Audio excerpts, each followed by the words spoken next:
Tantor Audio, a division of Recorded Books, presents The Opioid Epidemic, What Everyone Needs to Know, by Ingvild Olsen and Joshua M. Sharfstein. Narrated by Laural Merlington. Preface. The taps on the shoulder are discreet, the words whispered in shame. My son is in jail again. I worry every day that my daughter might die. Why is my husband behaving like this? My wife overdosed last night. I think I might have a problem.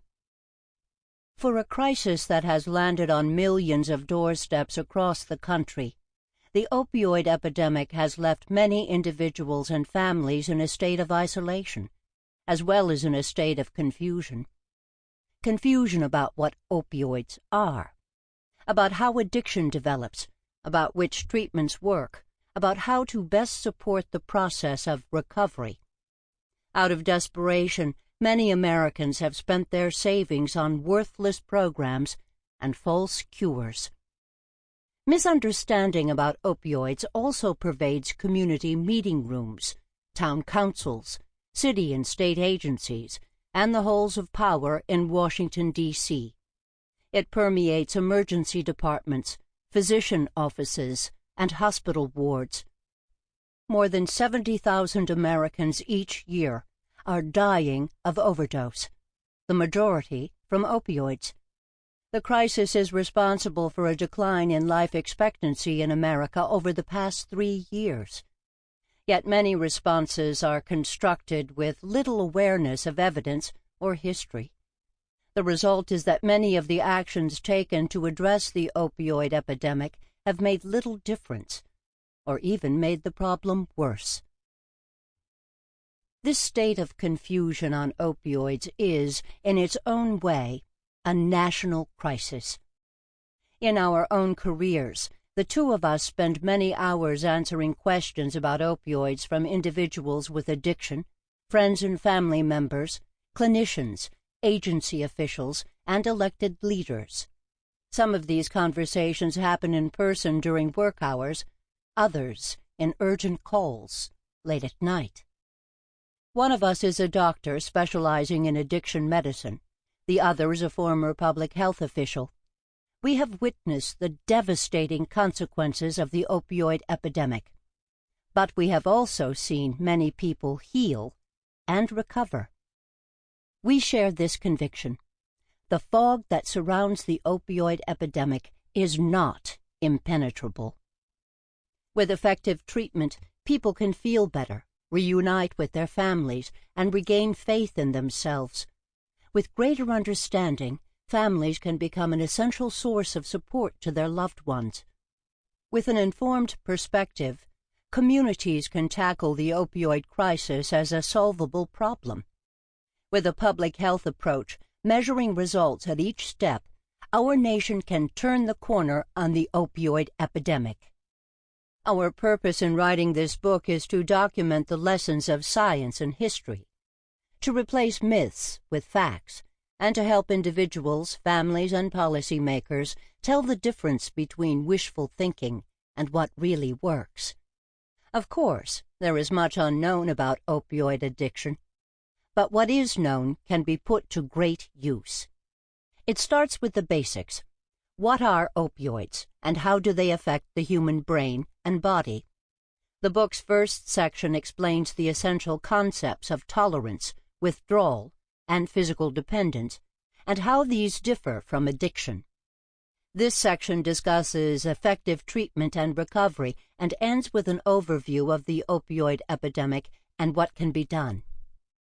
Individuals and families need straightforward answers.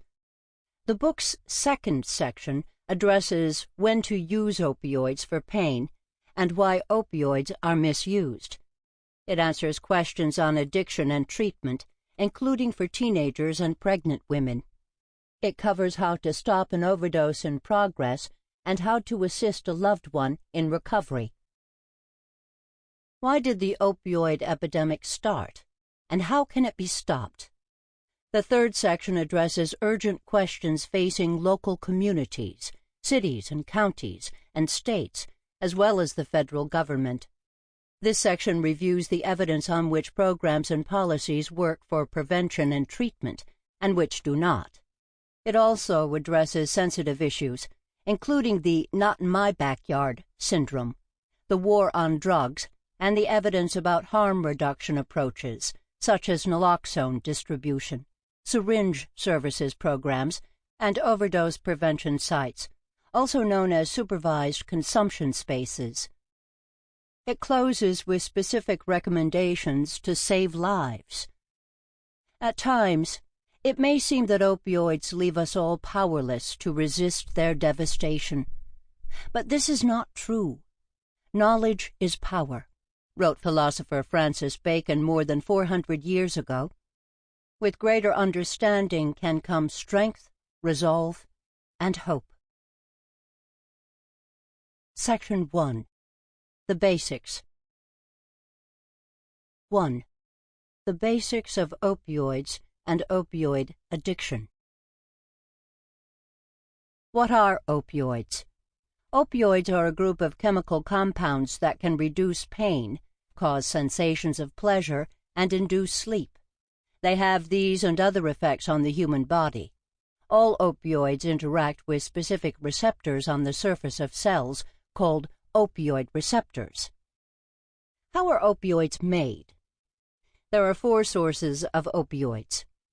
Agriculture. The oldest known opioids come directly from the seeds of the poppy plant, Papaver somniferum. The history of the poppy plant stretches back more than 5,000 years, to a time when ancient Sumerians, the earliest known civilization in today's Iraq, discovered the whole gill, or joy plant. Today, poppy plants are grown for the pharmaceutical production of opioids under the supervision of the United Nations in Australia, France, Hungary, India, Spain, and Turkey. Poppies are also grown illicitly in Afghanistan, Mexico, and other warm and dry areas of Central Asia and Latin America. Cutting open poppy seeds yields opium, a milky fluid that can be hardened into a resin. Pharmaceutical companies extract morphine, codeine, and thebaine from this resin. Opium can also be cooked and then smoked, eaten, or injected. All opioids that come directly from the poppy plant are known as opiates. Agriculture plus the laboratory. At the turn of the 20th century, the German company Bayer Pharmaceuticals began to modify opiates to create new types of opioids. In 1898, Bayer announced its first product, a derivative of morphine to treat cough, to be marketed under the brand name of heroin. This invention did not proceed as planned.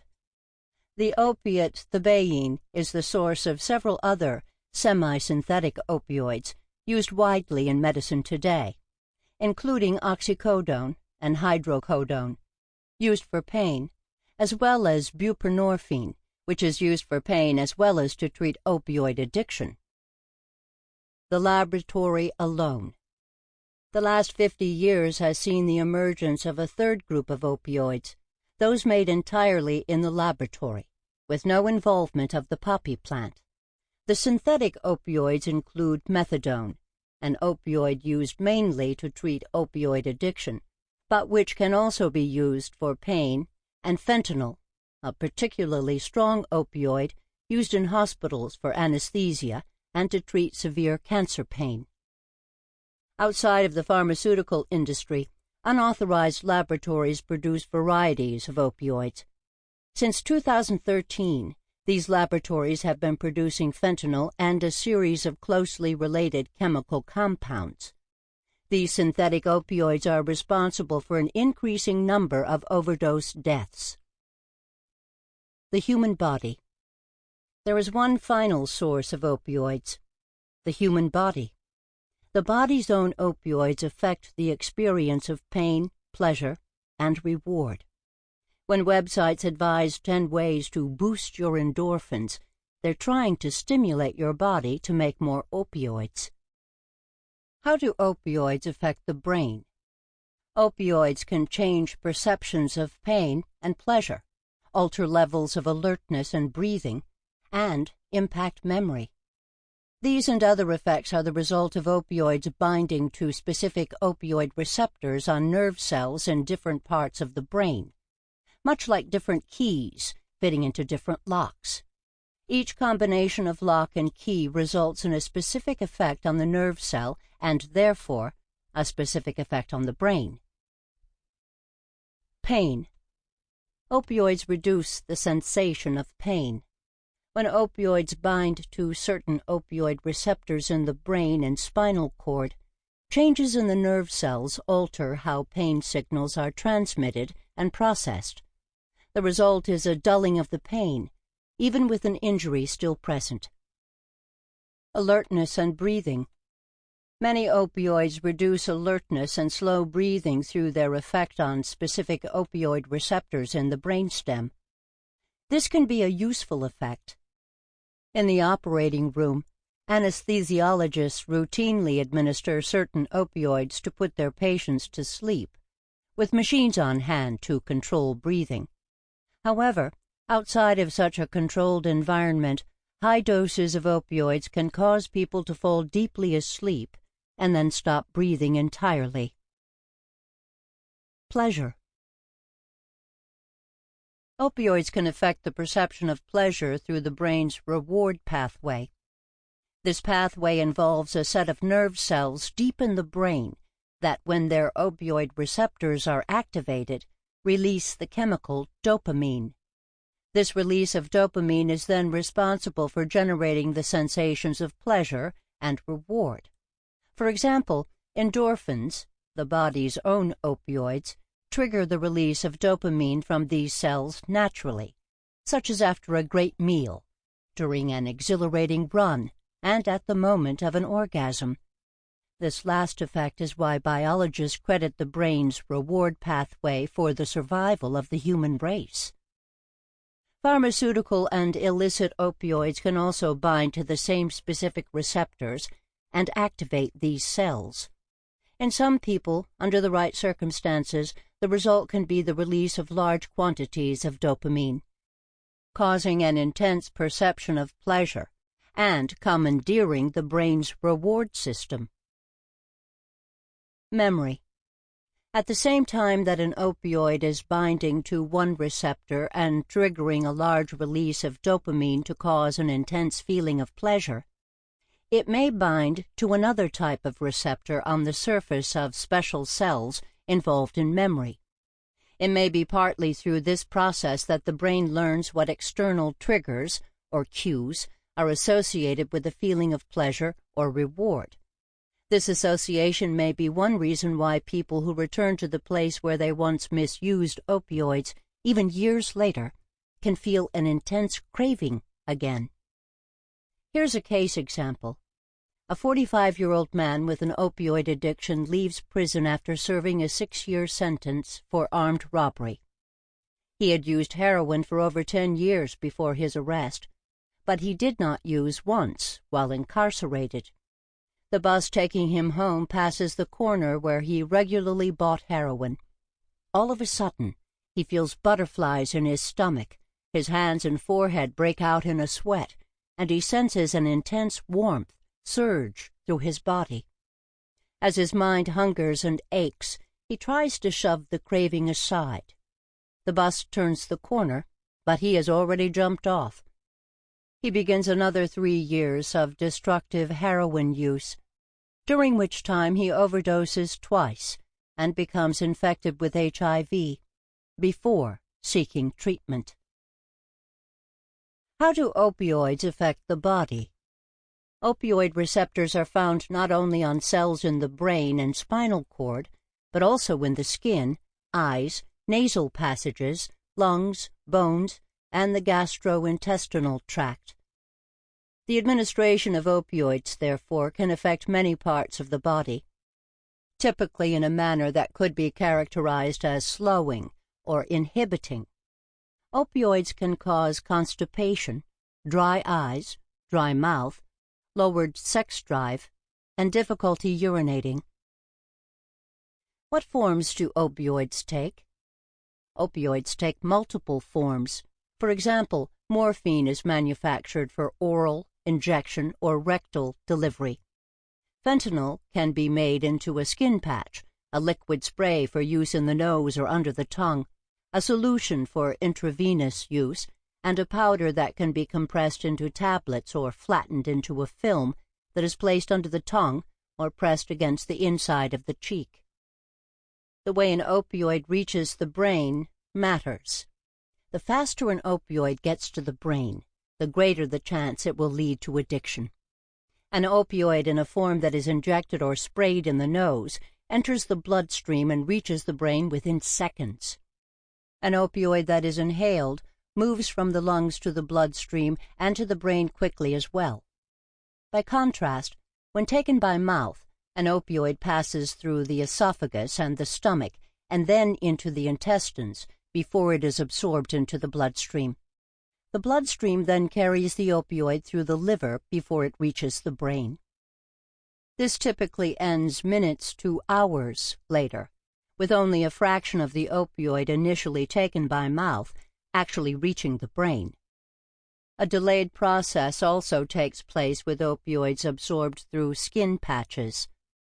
This biology explains why people who misuse opioids typically melt or crush up tablets and powders to either inject, snort, or inhale. It is also why a person with opioid addiction will extract fentanyl from a skin patch and inject it, rather than wear the patch on their arm for an effect. How do opioids differ from one another? Opioids differ from each other in several important ways. First, some opioids are more potent than others.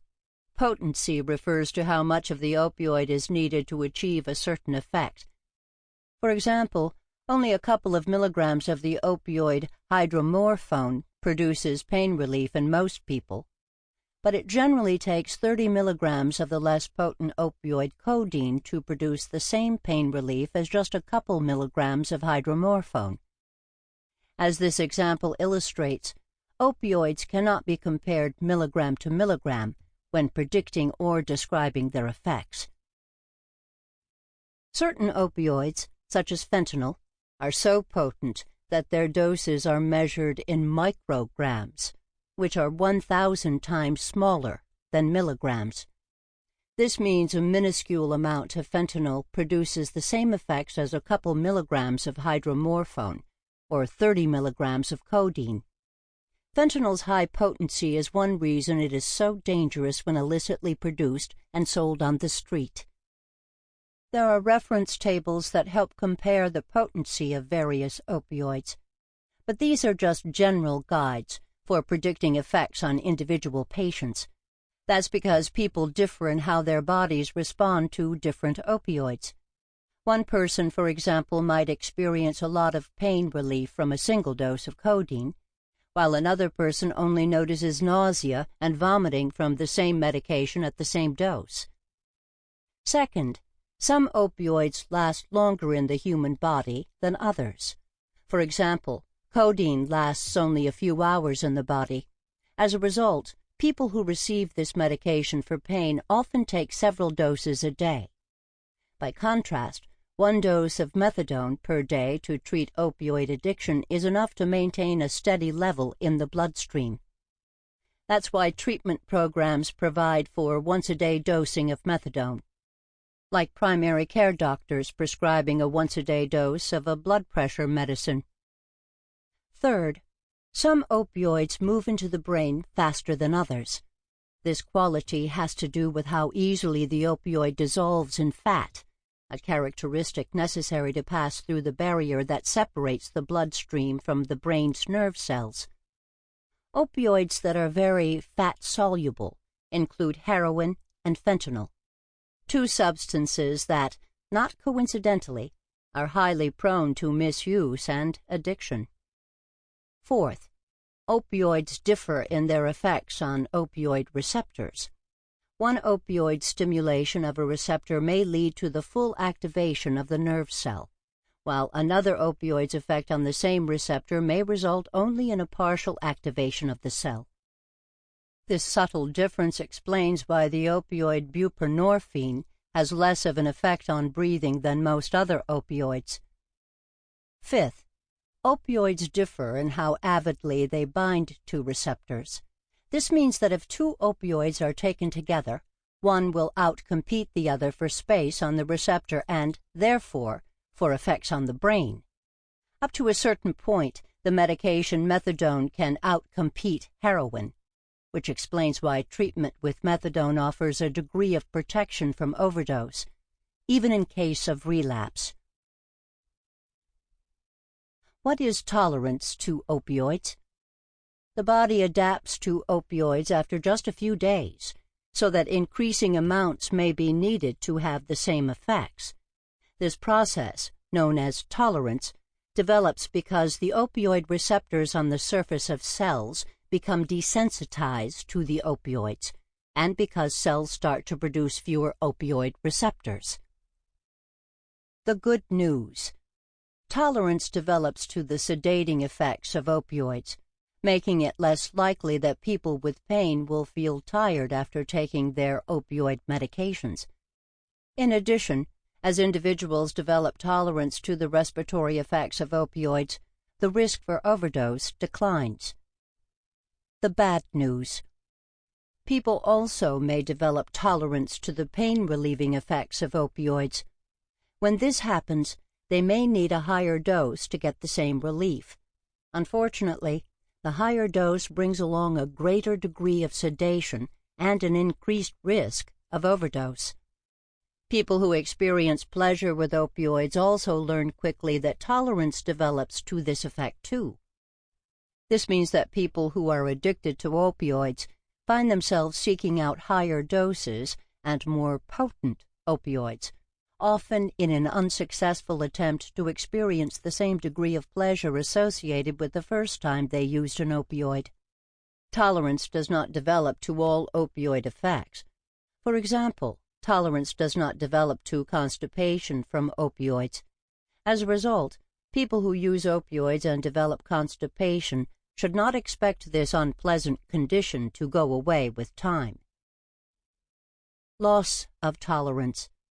When people are no longer exposed to opioids, their bodies revert over a period of days to their original state. This means that just a small dose of opioids, again, will have a significant effect. And it also means that if the dose is too high, it may have a lethal effect.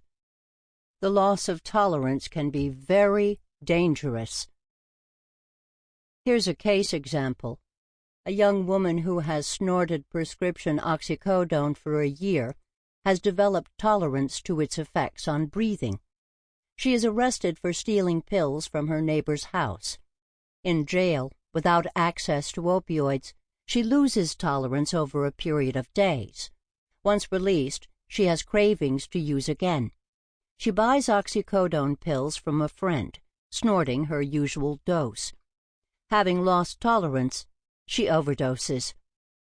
This biology explains why people with opioid addiction face an elevated risk of death after release from detention, especially in the absence of effective treatment. What is opioid withdrawal? Opioid withdrawal is a series of symptoms experienced by people who have been taking at least 60 milligrams of morphine, or its equivalent, for more than a week or so, and then quickly cut back or abruptly stop. Withdrawal occurs because the brain, skin, eyes, nose, bones, and intestinal tract, which became used to the presence of opioids, now respond to their absence.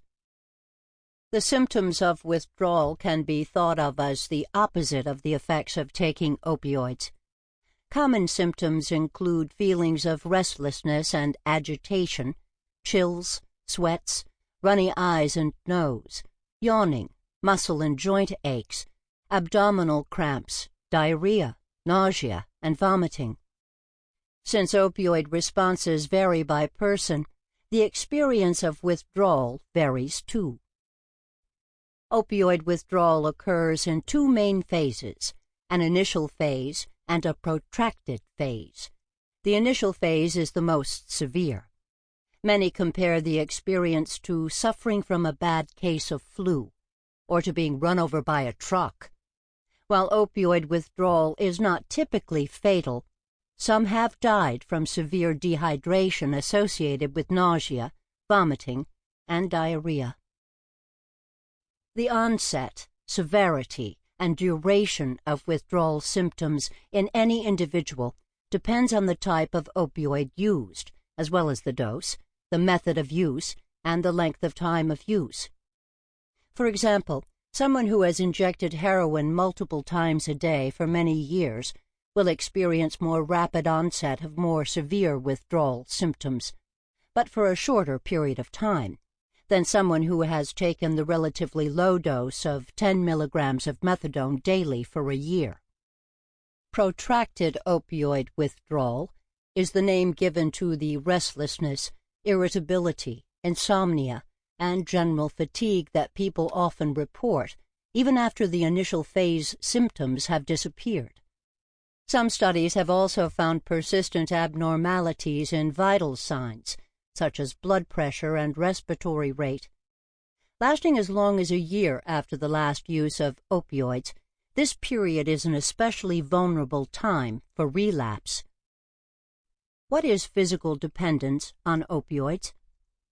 Physical dependence is a concept closely tied to tolerance and withdrawal. Someone might, accurately, say, "My body has become tolerant to opioids, and if I stopped using abruptly, I would experience withdrawal. That means I am now physically dependent." Opioids are far from the only substances that have these kinds of effects on the human body. People develop physical dependence marked by tolerance and withdrawal to alcohol, nicotine, caffeine, and certain medications, including benzodiazepines, such as Xanax, some antidepressants, and certain antihypertensive medications. A key point: the development of physical dependence is a function of biology alone. It does not include counterproductive behaviors. Someone taking oxycodone to treat pain caused by cancer will develop physical dependence, just like someone using heroin. Indeed, everyone who takes the equivalent of 60 milligrams of morphine a day for about a week will develop physical dependence. Physical dependence and addiction are two different concepts. Unlike physical dependence, addiction involves counterproductive behaviors. Addiction is defined by craving, compulsive drug seeking, and continued use despite negative consequences. It also reflects dysfunction in the brain circuits involved in reward, learning, memory, and motivation. Many people who take opioids regularly and appropriately for pain control or for addiction treatment become physically dependent on their treatment medications but do not develop an addiction to them. What is opioid addiction? Addiction is characterized by pathological craving and compulsion that drives someone to keep using a substance, even in the face of severe negative consequences to the person's life, including the threat of death. Along with many other legal and illegal drugs, opioids can cause addiction. Here's a case example. A middle-aged man starts taking opioids as prescribed after a knee injury. He continues taking them after the pain is gone because he likes the pleasurable feeling the medication gives him. Running out of medicine, he begins to borrow doses from friends or neighbors. He also learns that he can get a more intense pleasurable feeling if he crushes up the tablets and snorts them. He goes from doctor to doctor making up new symptoms in search of opioid prescriptions because he feels he cannot function without them. His brain remembers that wonderful, pleasurable feeling from his first time snorting pills. Even when he is fired from his job and confronted with the prospect of losing his family, He is not able to stop his use. Here's another case example. A young woman prescribed oxycodone for a leg injury required. Sample complete. Ready to continue?